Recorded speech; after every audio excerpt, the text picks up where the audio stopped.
Ndabahaye mwiriwe mwese, ego ndabifuriza umunsi mwiza, umuhingamo mwiza, umugoroba mwiza bivanye n'aho muherereye. Ngiki ca kigwa rero mwagumye munsaba, murantunga mumburane naratevye, ariko vaut mieux tard que jamais. Ngiki rero ca cigwa mwari mukeneye, mwasaba kugira ngo mushobore kumenya ingene mushobora kwandika agakete, une lettre de demande d'emploi de façon simple, ego dukoresheje logiciel de Word. Niko nacise comment écrire une lettre de demande d'emploi de façon simple. Nuko rero ubwa mbere ikintu umuntu ca mbere utangura gukora, urabanza ugakrea agatablo.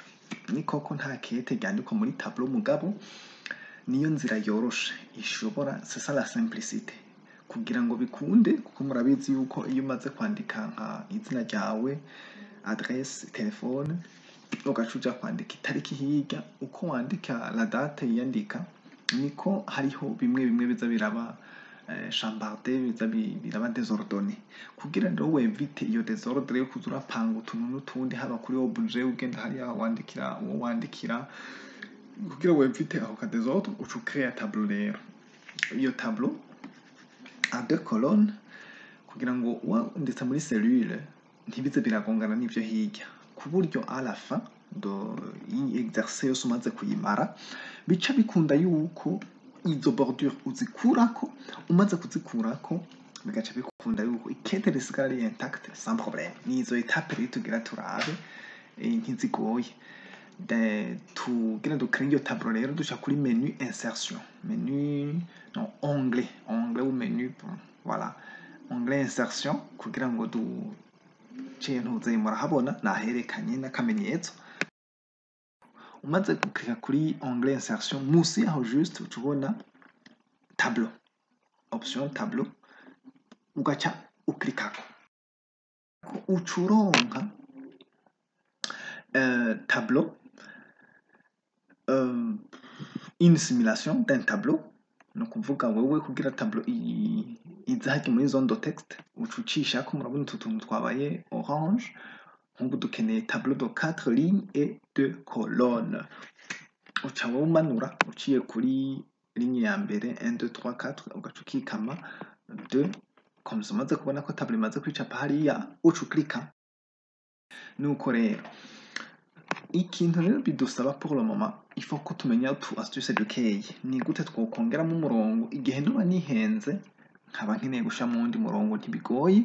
Ni clic droit sur, nk'ubu tugomba gushira une ligne au-dessus ya troisième ligne, uze hejuru ya troisième ligne, nshangira clic droit sur la troisième ligne du tableau, puis sélectionner dans le menu contextuel qui s'ouvre, sélectionner insérer. Umurongo wundi uca ujamwo, ariko rero umaze gukora kuri insérer, uca uronka izindi choix hirya, izindi choix: insertion d'une ligne en dessous, insérer des lignes au-dessus. Voilà, wowe aho ugomba kuwushira uca uselectiona soit au-dessus soit en dessous. Ego si ngombwa ngo ucuza au-dessus canke en dessous, d'une manière urabihitamo wewe. Ego uko rero murabona umurongo wamaze kujamwo. Umaze kujamwo rero hari iyindi astuce kugira ngo dushobore kufusiona aho hari kwinjizamo umurongo. Kugira dushobore kufusiona, ikintu cyose ugomba gukora sur les lignes, ça sur le texte, mise en forme unique, on sélectionne d'abord, on sélectionne la ligne. Tumaze guselectiona, nk'ubu par exemple kuri ka tugezeko, nous sélectionner la ligne 4. Maze guselectiona la 4e, tugomba tufusione. Aho ni mu gihe nk'ubu prenons que muri première ligne niho nkeneye kuza muri kanya kazone ka mbere, la première cellule, ndahashira izina, ndahashira adresse, ndahashira telefone. Ahakurikira objet, ahakurikira ndashobora kuhasimba kugira bize birahana umwanya. Dufatire ko muri 4e ligne du tableau niho ngomba kuza gushira la lettre en soi. Ikete naryo murabizi, wandika du début jusqu'à la fin de la feuille. Kajya karongore kari hagati kugira katubise duca dukora ico bita la fusion, gufusiona amaselule abiri. Ukuvuga uwo murongo ugizwe n'amaselule abiri tuyafusione rero. Pour fusionner, il faut sélectionner la ligne d'abord. Hama clic droit dans la sélection. Maze gukira clic droit dans la sélection, muri iyo quatrième ligne, mu kamenu kajya ka menu contextuel kuguruka murabonamo ahantu handitse fusionner. Uca uklika kuri fusionner. Très bien. Oui. Urabona ko l'image ibitwereka neza. Fusionner umaze kuyiklikako ikindi bica biba habageze rero yuko twandika ikete ansu. Murabona rero nabaha exemple namwe fait domaine ushobora guhagarika video ku mashini yawe ukacana nawe utapa igihe uri kurakora exercice uri kuraraba iyi video. Ubu wuzuze nawe ubanze wuzuze ukunyene le prénom, nom de famille, adresse, téléphone, email muri cellule ya mbere. Hariya muri cellule ya kabiri naho ville yawe n'itariki. Muri cellule ya kabiri muri première colonne ushiramo objet demande d'emploi. Hama troisième cellule kuri côté droit ushiramo à monsieur le directeur général de l'entreprise ushaka. Hama muri ya ligne rero twafisiona murabona yuko nabahaye aka exemple gato ushobora kwandika ivyo ugomba cyangwa ukandika nk'ibinyene monsieur le directeur général virgule. Uvuye rero kuri monsieur le directeur général kugira utangure indi paragraphe uca ufyonda kuri entrée kabiri, touche entrée du clavier kabiri. Utangura rero kwandika actuellement la recherche ainsi de suite. Ukomeza wandika no kuvuga yuko la ligne yawe si ngombwa ngo iherere aha jewe yahereye. Oya, urakomeza wandika uhejeje paragraphe ya mbere pardon uca ufyonda kuri entrée kabiri nyine kugira utangure indi paragraphe igira kabiri, ainsi de suite gushika guheza. Hama hariya mu ka cellule kanyuma ushiramwo izina ryawe ni kuvuga niwe imprima aho uzoshobora gusinya. Voilà. La ville hajya itariki yanje ndayiselectione. Ubona ko iri à la normale ipanze côté gauche. Tuyiselectione duce turondera aha kuri bande paragraphe tuce kuri kajya ka option ka aligné. Ubona ka aligné à gauche shaka tukashire aligné à droite. Dusimba kajya ka centre tugire à droite. Murabona ko la tariki ikija hirya. Duselectionner la signature hariya munsi nayone tuyaligné à droite. No kuvuga hajya wase ngo naho nanditse signature mwe muhashira hari izina ry'iwanyu muhaselectionner twaligné à droite.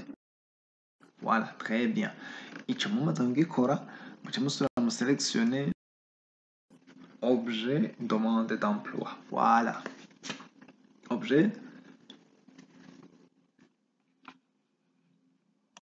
deux points de demande d'emploi. Muhaselectionner neza duce tushira en gras le texte, mettre le texte en gras.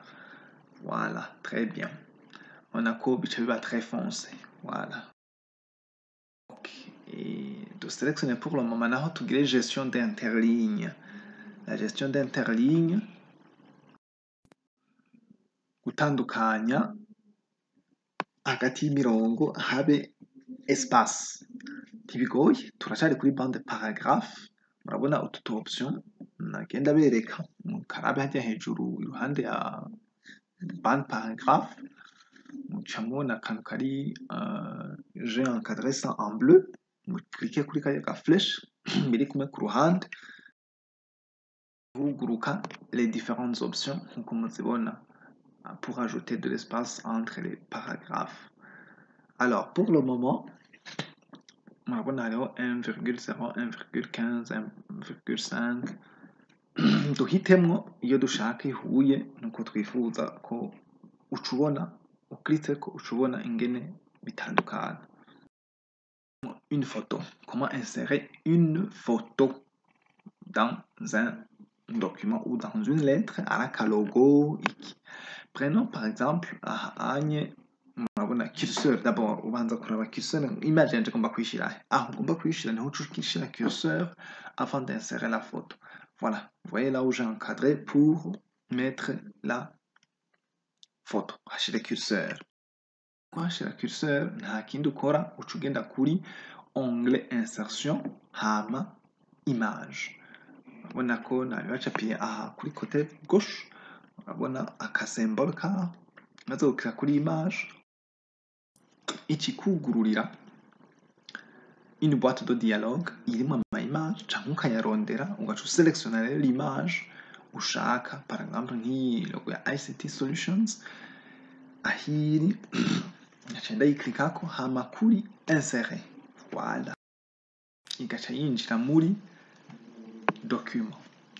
Imaze kwinjira mu ikete ryanje, imaze kwinjira aho nshaka kwija, ico nkora uca ugira redimensionnement kubera l'image iza ari nini cyane, uca ugira redimensionnement y'iyo image. Vous voyez en bas à droite aho jewe nashize akasymbole hariho akantu k'akazingi, ushizeho pointeur ya souris ikikwereka iyi barre avec deux flèches ushobora kugabanya no kwagura. Uca uduza rero iyi aho hadufasha kugabanya côté droit na côté d'en bas byose bikagira rimwe ku buryo image yawe iba proportionnelle n'amatexte ufise. Très bien. Alors murabona nk'ubu yamaze gushika neza na neza muri image, muri document araka image gatoyi kari proportionnel n'amatexte. Voilà, no kuvuga rero pour le moment ico urabona ko twagiye turagira utumise en forme duto gushira alignement à droite en mode gras, alignement en mode justifié, en gras, gushiramo aka image, ivyo byose uko uba ushaka ukabipanga bien. Ubu rero ico tugomba kubona c'est nico kiri très important, ni gute nkurako izi bordure zikambisa ikete rigasigara rimeze neza. Ico nkora murabona en haut à gauche agasymbole ka flèche imanuka ni iki kama pour sélectionner toute la table ou tout le tableau, ugakriteko rimwe et sélectionner kugira rero aho uca pour enlever effacer les bordures, c'est kuri bande murabona bande paragraphe hariho aka option ka bordure murakabona, j'ai encadré ça en bleu. Ucukira kuri karya ga flèche ugaca urondera rero ahantu handitse aucune bordure. Umaze kuhabona aucune bordure uca uhaklika, murabona yuko bordure zaciye zivako ikete rica risigara ari très très intact, ata na kimwe cagonganye n'ikindi, bimeze neza cane. Ego. Ok, ubu rero la lettre bien faite murabibona ngiri rimeze neza cane imbere yanyu ryaheze. Ego, sinzire yuko hari ikibazo kugira ngaha utatahuye yosubira inyuma ka visualize encore, ari ikibazo mushobora kwandika dans les commentaires kugira ngo ndabasobanurire neza, peut-être aho ntoba nasobanuye neza, sinon inzira niyo